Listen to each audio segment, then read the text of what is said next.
Gli schiavi della cantieristica sono 2000 i lavoratori pagati in maniera irregolare in tutto il sistema veneziano dei cantieri navali. Contratti disattesi, voci artificiose, voci mai erogate, un sistema infinito di subappalti. Questo è Sveglia Veneto, il primo podcast dedicato all'informazione vista da Nord-Est.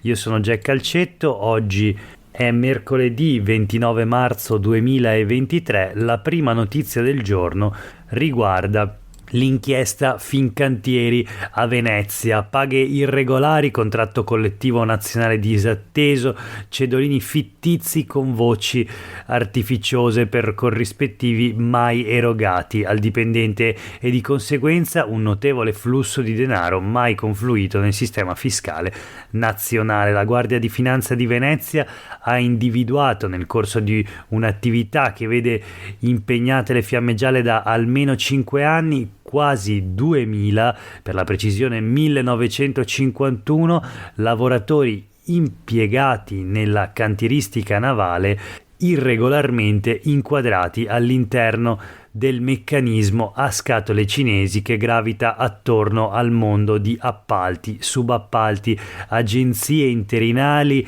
a loro volta legate all'universo delle società affidatarie dei lavori di carpenteria meccanica, manodopera in molti casi bengalese, la comunità più numerosa nel comune di Venezia, ma anche di origine albanese dell'Europa dell'Est. La maggior parte delle società cooperative nel mirino lavorano per cantieri collegati a Fincantieri, ma non solo. Il flusso di denaro non sottoposto a imposizione né contribuzione è pari a 6 milioni di euro. Insomma, un'indagine certosina, quella della Guardia di Finanza, che ha prodotto decine di ispezioni e montagne di documentazione. Fincantieri ha fatto sapere di porre massima attenzione sulla sicurezza e il benessere della sua comunità, intende collaborare con la magistratura. La notizia sui quotidiani del gruppo Gedi, che pubblicano anche la nota del gruppo navale Fincantieri, dice: noi siamo parte lesa, l'azienda rispetta protocolli e regole. L'articolo di Marta Artico con il titolo Gli schiavi della cantieristica, appunto.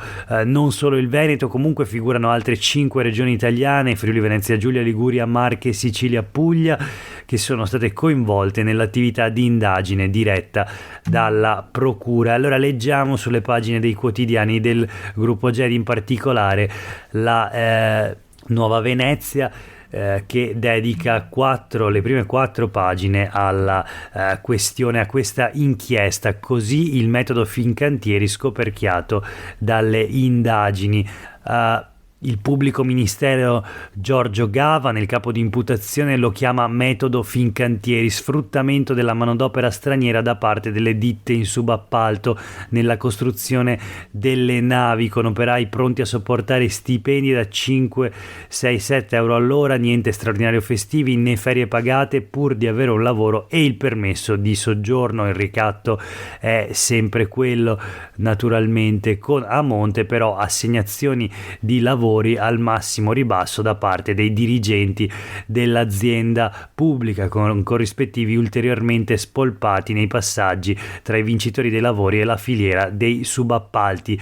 Quindi a innescare la catena di sfruttamento sarebbero stati in questo modo, secondo la procura, anche i budget pubblici ridotti all'osso, sotto costo, o si accettava o si veniva tagliati fuori. Questo, insomma, l'articolo di Roberta De Rossi, che spiega il sistema, il metodo: lavoratori pagati anche 5 euro l'ora, niente straordinari festivi o notturni. Le inchieste hanno prodotto diversi filoni che stanno per arrivare a sentenza, e c'è appunto la questione, il nodo della responsabilità, di quale tipo che sia, da parte dei dirigenti dell'azienda pubblica Fincantieri, appunto, che naturalmente non impiegava direttamente questi lavoratori, ma appunto si serviva di appalti e dati tutti al massimo ribasso, con condizioni estremamente sotto costo questo, secondo le prime inchieste che hanno portato alla condanna con rito abbreviato e patteggiamenti anche di singoli imprenditori bengalesi e albanesi, seguendo le indagini della Guardia di Finanza. La procura poi ha via via risalito la catena di comando e ora chiede di poter giudicare per intermediazione illecita e sfruttamento del lavoro anche 10 dirigenti e quadri di Fincantieri.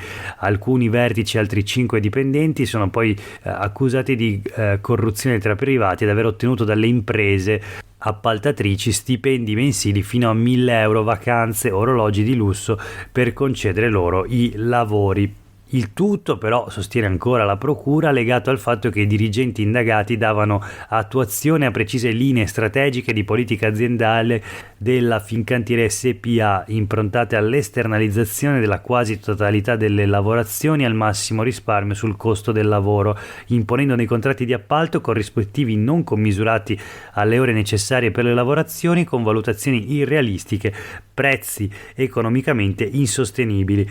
Quindi anche la stessa azienda di Stato si ritrova ad essere citata nell'ultimo procedimento in corso per rispondere di illecito amministrativo per il comportamento dei propri dipendenti.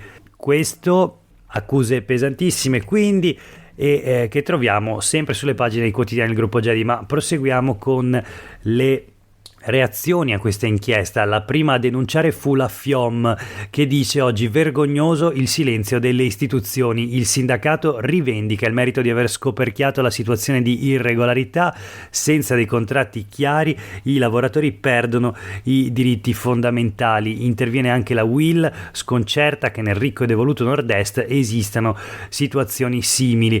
La politica poi: plauso di Zaia, non c'è spazio per chi evade la legge, ma il PD va all'attacco. La regione chiede si costituisca parte civile. Il segretario regionale e senatore del Partito Democratico Andrea Martella dichiara: auspico che da Venezia si apra una grande questione nazionale sulla legalità in ambito lavorativo. E infine, in un articolo di Vera Mantengoli, la storia di Mohamed, 35 anni, da 10 in Italia, arriva dal Bangladesh e non capisce la lingua, 10 ore di lavoro al giorno, mi dicevano qui funziona così e tu non puoi farci niente.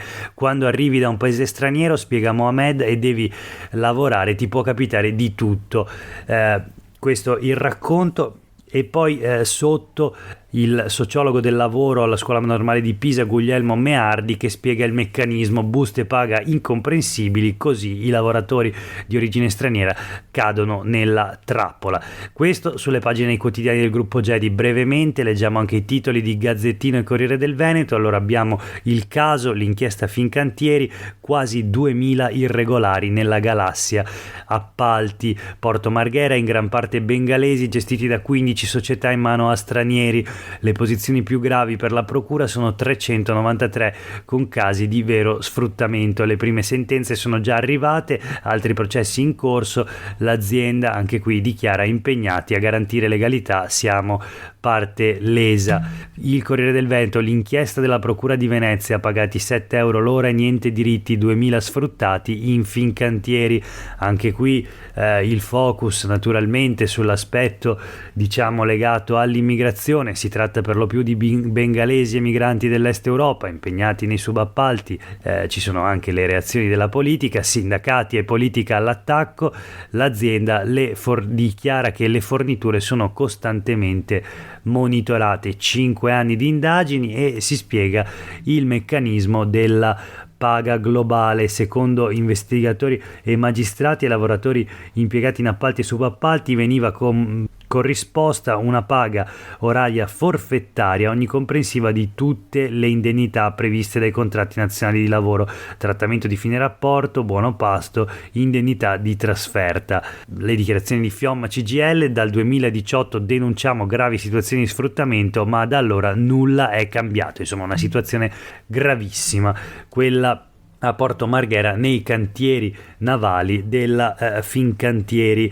E non solo. Voltiamo pagina e vediamo invece la pagina politica regionale dei quotidiani locali di oggi. La prima notizia sui quotidiani del gruppo Gedi: il presidente del Consiglio regionale Ciambetti, in una lunga intervista a Laura Berlinghieri, dichiara: il tetto dei mandati è incostituzionale, il Veneto rimarrà sempre leghista e avrà Zaia presidente della regione anche al prossimo giro. Quindi si parla allora del limite dei 2 mandati, sarebbe 2 sia per i sindaci che per i presidenti di regione. Unica eccezione in tutta Italia è il presidente della giunta regionale del Veneto, Luca Zaia, che già oggi è al 3° mandato. È stato eletto la prima volta nel 2010 ed è quindi presidente della regione del Veneto da 12 anni, unico in Italia, in quanto la norma che prevede il limite dei 2 mandati per i presidenti di regione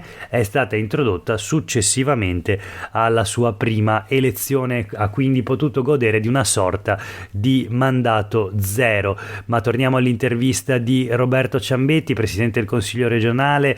Dice è giusto confermare l'ufficio di presidenza del Consiglio se ha lavorato bene, ma la politica è l'arte del trovare equilibri, si superi la fase commissariale. Ha detto poi Ciambetti, parlando dei congressi della Lega: serve una figura che risponda a chi lo ha eletto, sempre sul partito. Dice: i diritti civili sono un nostro tema, ma la maternità surrogata è solo egoismo. Parla poi del caso Gio Formaggio: la gestione di quei lavori il momento più complesso della mia carriera. E sulle amministrative il centrodestra è abbastanza unito quasi ovunque, penso a maggio con fiducia. Sul Gazzettino ancora una notizia che riguarda la politica nord-est: la Lega sbatte la porta in faccia a Fratelli d'Italia che chiede più posti. Ebbene, per la Lega non se ne parla. Tutti, anche Forza Italia, se la mettano via, dice così Roberto Marcato in un video girato a Verona. Il capogruppo della Lega in Consiglio dice: i nostri hanno lavorato bene, le geometrie variabili qui non esistono. Insomma, il succo della questione è che la Lega chiude la porta a Fratelli d'Italia, che dalle elezioni politiche in poi, che hanno visto una forte affermazione, una vittoria schiacciante all'interno del centrodestra di Fratelli d'Italia sulla Lega, ebbene il partito di Giorgia Meloni chiede più posti di governo anche in regione, ma non li sta ottenendo. I meloniani sono passati in 2 anni dal 9,5 al 33%, ora rivendicano un maggiore coinvolgimento, ma porte chiuse appunto dalla Lega. Nel frattempo in Consiglio regionale il ritorno di Gio Formaggio, che dice: ce l'hanno tutti con me. In barca, nella barca del Consiglio regionale, incontra la collega Milena Cecchetto, che lo ha accusato appunto di molestie. Di nuovo protagonista nella seduta di Consiglio regionale per la foto con il mitra alla Fiera di Verona, attaccato dalle opposizioni, in particolare Ostanel del Veneto Che Vogliamo, che dice: imbarazzante la mancata risposta della giunta. La notizia anche sui quotidiani del gruppo Gedi: il ritorno di Formaggio dopo la sospensione sul taxi con Cecchetto, ma lui non si scusa. L'esponente di Fratelli d'Italia torna in Consiglio a 3 settimane dal caso molestie. Interrogazione sulla foto col mitra. Marcato parla di un episodio da condannare. Lo sfogo poi del consigliere di Fratelli d'Italia Gio Formaggio: mi accusano tutti e pago sempre io. La notizia anche sul Corriere del Veneto: Formaggio e Cecchetto, ritorno al Ferrofini, silenzi e imbarazzi dopo il caso molestie. E oggi Fratelli d'Italia incontra Zaia, vogliono più posti. A inizio marzo scoppia un caso molestia a Palazzo Ferrofini, sede del Consiglio regionale. Gio Formaggio avrebbe molestato la collega Milena Cecchetto della Lega. Formaggio è stato sospeso per 5 giorni dall'aula, ma le tensioni fra gli alleati in maggioranza sono cresciute ora che Fratelli d'Italia reclama più posti in giunta e in Consiglio regionale. L'articolo di Martina Zambon per il Corriere del Veneto. Chiudiamo la rassegna stampa di oggi con un sondaggio, il sondaggio dell'Osservatorio Nord-Est per il Gazzettino. L'autonomia arriverà? Sono scettici 6 veneti su 10, mentre in regione 3 su 4 restano favorevoli.